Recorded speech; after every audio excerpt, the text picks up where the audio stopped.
Okay, so today we're going to be working on section 2.5. Now, I did have the students walk in. I had this already written on the board because I'm trying to get to the point where we just have the stuff written up there already. Now, on some days where I'm writing on both boards and going back and forth with them, we'll do this. I'll move over there so that's still on the board and then I'll erase it. With these videos, basically what I'm doing is I'm just erasing as I go because you guys can pause the video at any time. But let's go ahead and try this out. So section 2.5 is about solving compound inequalities. This is where we introduce some things called and or functions. Now, and or functions are always written in full caps, so you have capital and B and capital OR. Now, an and function is what we call an intersection, or where things overlap.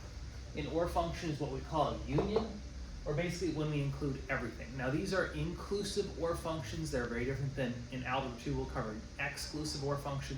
We're not covering that just yet. So think of or as in, it's got to be inclusive. So let's look at an example of what we're about to talk about. Also, I'm out of blue ink, so green, awesome. If I have two students, let's call student A and student B. Here's my check step. Okay. And I want an and function. An and function is where they overlap or the intersection of points. Let's say student A and student B are wearing hats, and I want the and function to return back either a positive or negative. If student A is wearing a hat and student B is not, is the and function satisfied? No, they're both not wearing hats. If student B is the only one wearing a hat, again, they're not both wearing hats. If neither of them are wearing hats, we're like, oh, heck no. I definitely want both of them. But in reality, I just get a no. The only chance that I get a positive feedback is if both students A and student B are wearing hats. If you can understand that, then you'll understand what we're about to do with the graphs. Let's take a look. Number one, I've got x is greater than or equal to negative, not negative, positive 2. I have x is less than 5, and I'm looking for an and function. So the way that I'm going to cover this is I'm going to cover it with 3 number lines. And the third one's going to be the one that we're after. So the first 2 number lines, I'm going to graph these guys, and we're very well familiar with how to do this at this point. The only difference is what values am I going to put on the number line. I'm going to put my 2 and my 5. Could I put everything in the middle? I could, but I'm not going to. So the first one, x is greater than or equal to negative, or greater than or equal to 2. So I'm going to go ahead and I'm going to shade to the greater direction. And I'm going to include the 2 because it's shaded in, or because I have the bar beneath it. That means 2 is part of my set. For the x is less than 5, I circle my 5 and shade to the lesser side. And I'm not going to shade that in. Now, just like what we had over here, I want where they overlap. If I put this on top of the other one, where does the red line, where would the red ink smear together? I don't want red ink smearing on nothing.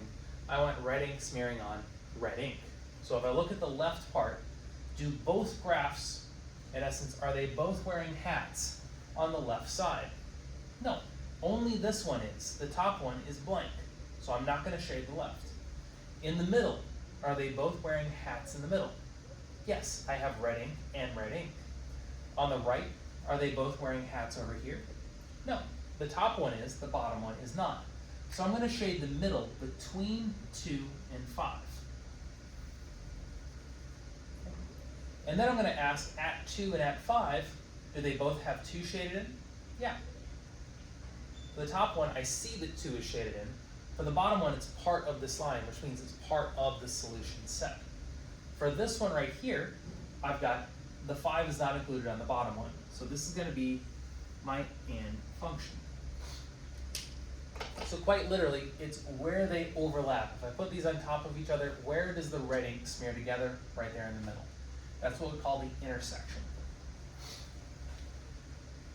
Now that was an and function. Let's take a look at an or function. And how would that differ? Well, again, we're dealing with the inclusive or, which means one can have a hat, the other can have the hat, or they can both have the hat. We don't care. Very different than the exclusive or. So if, same scenario, student A is the only one wearing a hat, I'm happy. If student B is the only one wearing a hat, I'm happy. If they're neither of them wearing a hat, I'm not happy, because I need at least one of them to have a hat. I need either one or the other. And then lastly, if they're both wearing a hat, I am super happy. But really, I'm just happy. So, in which case I have 3 possible yeses. I only have one where it's a no. So what does that look like with a graph? Let's look at number 2. So if I have y is less than or equal to -2, and I have y is greater than 1, and I want an OR function. I'm going to do 3 number lines. I'm going to put my lesser number on the left, which is -2. My greater number on the right, which is 1. Okay. And now for this one, y is less than or equal to -2. So I'm going to circle my -2 and shade to the lesser. And I'm also going to shade in the -2 because I have the or equal to beneath my inequality sign. Y is greater than 1, I'm going to circle my 1 and shade to the greater side of y. And now the OR, just like what we did right here, I don't care if one or the other or both have it, I'll be happy. So when I look, are either one of the students wearing a hat on the left? This one is, so I'm going to put it on my graph. Because the top one is wearing a hat. Are they wearing a hat in the middle? No. Are they wearing a hat on the right? Yes, the bottom one is wearing a hat on the right, so I'm going to include that in my graph. And that is how we do an OR function. Now for Algebra 2, you'll cover things called an exclusive OR, which we show as XOR for exclusive. And that's very different. That wouldn't accept this. It would say, no, I can have one or the other, but not both. That's the only difference between an exclusive OR. But that's an Algebra 2 subject. You guys will cover that in a later class. So that being said, these are typically what ANDs and ORs look like. For the most part, ANDs are going to be between values and ORs are going to be outside values. But again, they can overlap in many different ways. They don't need to necessarily look like this. So let's look at 2 at once. Let's look at 3 and 4 and see some odd cases. But for the most part, we're not going to focus too much on them as long as we get the concept down. So I have x is less than 5 and x is greater than or equal to 10. And I want an AND function. Over here I have t is less than 5, and I have t is greater than 2, and I want an OR function. Now when I had the students graph this, I had several students that puzzled over this, and I had one student outright just say, how can x be beneath or less than 5 and greater than 10? Like that doesn't make sense. And then when we graphed it, she was like, oh, that does make sense. Let's see what is going on here. Okay, so I'm going to put my lesser number on the left and my greater number on the right. So 5 on the left and 10 on the right. Okay. Now for the individual ones, again, you guys got this. There's no harm in this. There's no struggle. X is less than 5. I'm going to go ahead and I'm going to shade that in. X is greater than or equal to 10, so I'm going to go ahead and shade that in. Shade in the 10 because that's included. And now here's where they struggle, because they're like, where do they overlap? They don't. So what do we say they don't overlap is in math? That's when we call this an empty set. Okay? And that's going to be our answer. There actually is nothing shaded in on the number line because there's no solutions. They don't overlap. And so like I said, the student was like, oh, yeah, no, it can't be less than 5 and greater than 10. That didn't make sense because it doesn't. If I looked at something like this with the OR function, let's go ahead and put our lesser and our greater numbers. I have a lesser of 2 and a greater of 5. Again, the first part you guys are not having any issues. T is less than 5, so I circle and shade to the lesser direction.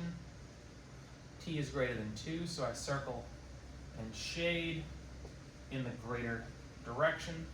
And then with the OR, remember the OR was happy with one or the other or both. Well, here I have something on the left, so I shade that in. I have something in the middle. They're actually both in the middle, so I'm going to shade the middle.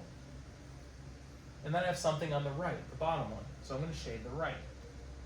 And at the numbers, the bottom one has a 5 included, so I'm just going to go ahead and go straight through 5. And the top one has a 2, so I'm going to go straight through 2. In fact, the entire number line on at least one of them is covered. And so we have two ways that we can write this. We can either write this as infinite solutions. This is a little different than an identity because I don't actually have an identity, but there are infinite solutions to this one. Or you can do the blackboard R. The blackboard R, remember, stands for all real numbers. So again, the students seem to get the idea of, okay, I understand ands and ors. How would I do them in an actual problem? Let's take a look. We have 2. So I have problems 5, which is -4 is less than x minus 2 is less than 3. And question 6, which is -3 is less than -2x plus 1 is less than or equal to 9. Okay. So the first thing you'll notice is, wait a minute, I've got 2 inequality symbols here. What's going on? Well, I'll tell you ahead of time. When you see 2 inequality symbols, you immediately know that this is going to be an AND function. Why? We'll see about that here in just a minute. But let's go ahead and try and solve it. Now, what I like to do is I like to draw lines around my inequality. So that way I know to balance on the left and the right. When I'm trying to solve with this x, I have to add 2 to the left and to the right of the inequality sign. Wait, there's 2 signs. Did I get to the left and right of that one? Yeah. But over here, I did to the left. Did I do to the right? No. So I'm going to go ahead and I'm going to balance that. Now, what this is, that means I'm working on 3 sides of an equation. The left, the middle, and the right. So let's go ahead and see what that does. So -2 is less than x is less than 5. X is greater than -2, but it's less than 5. Now we see that it's between 2 values. This is going to be an AND function, and it's super easy to graph. -2 and 5. It's greater than the -2, but it's less than the 5, so it's going to be that area in between the 2. That is my answer right there. Okay. So number 6, I want you guys to try it for a moment. It's usually what I told them. So if you want to, you can pause the video and give it a shot before we work it together. If not, I'm going to get started on this. So first thing I'm going to do is I'm going to draw my lines, separate it into the left, the middle, and the right. And I'm going to slowly get rid of the things attached to the x by subtracting 1 from all sides. So that's going to give me a -4 is less than -2x less than or equal to 8. Next thing I'm going to do is I'm going to divide by a -2. Pause. What happens when I divide by a negative number? I flip the sign. Sorry, if you hear a lot of noise, that's chess club beside us. They get a little loud and rambunctious from time to time. Okay. So I've got this, that's going to cancel out. If I divide all sides by -2, okay, I get a +2 and I get a -4. I see the fact that x is smaller than 2, but larger than the -4. So again, it does fit that it's in between things. So when I graph it, my -4 is my lesser number, my +2 is my greater number. I know it is, almost forgot that, or equal to. It's going to be greater than or equal to 4, but less than 2, which means I'm going to shade that in. And anything that's greater than 4, but less than 2, which means the area between them is going to be golden. There we go, so that's what we got. And then the last question that we're going to do is we saw some ands in action. Let's see an or in action.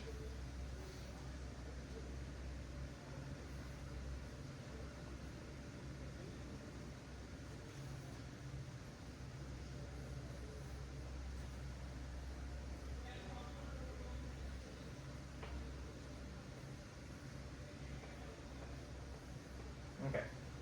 So my or equation that we worked is going to look like this. Now, you saw what an and looked like in an equation.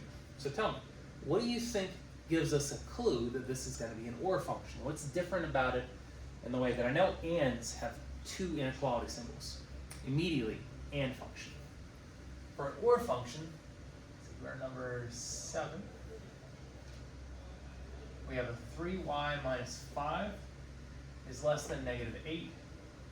And we have a 2y minus 1 is greater than 5. Remember how or was super easy to check with? It's like, oh, I'll take one or the other or both. Or is also super easy to read. I see the fact that there's an or right there. So let's go ahead and work that.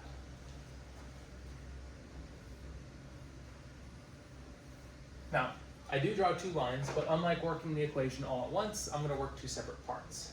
So for the first part, I'm going to get rid of everything attached to the y by adding. That gives me a 3y is less than negative 3. And then I divide by 3. Now, one of the things I asked in almost every class took the bait.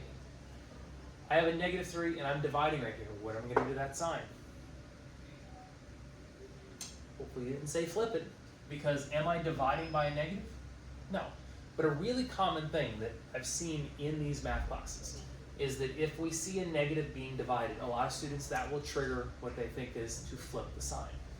Unless my red number right here, unless I am dividing by a negative, dividing a negative isn't a big deal. Let's go ahead and say, okay, y is less than negative 1. Or add 1, so I get 2y is greater than 6, divide by 2, I get y is greater than 3. So I have y is less than negative 1, or y is greater than 3. So let's go ahead and graph the 3 of those and see how they end up on my number line. Y is less than negative 1, y is greater than 3, and I need my or. My lesser, my greater, negative 1, positive 3. Less than negative 1.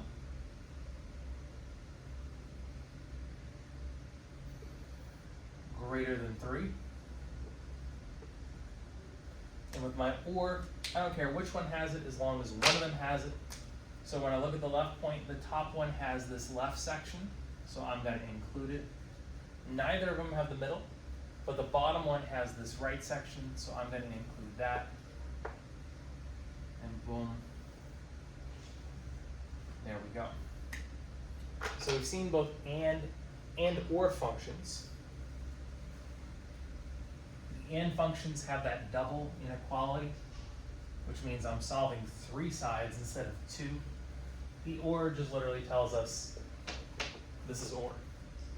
So our homework tonight is going to be homework for 2.5. It's going to be on page 82. We are doing numbers 1 through 12 odd. That is 6 questions, and that's going to be due tomorrow on 9/24. And remember, this is set up. We have a test coming up on Friday. All the test questions are pulled from the homeworks that we've had in Delta Math. So any questions you have been assigned in Delta Math is possibly going to be one of the questions in the test. Get ready for that on Friday. The second thing is, we always know that first test is usually an awakener of sorts, where a lot of you weren't necessarily prepared, didn't know how to study for it, weren't listening in class. Whatever the reason is, you might not have scored the way that you would like to. The Chapter 2 test this Friday, if you score better on that, will replace the Chapter 1 grade. That isn't something we do every time, but something that we're going to do just for the first test alone, because now that you've seen it, maybe you'll do better the next one. And it covers the same stuff as Chapter 1 anyway. A lot of equation work, albeit this has an extra step in it. I'm happy doing that for you guys. That being said, see you tomorrow.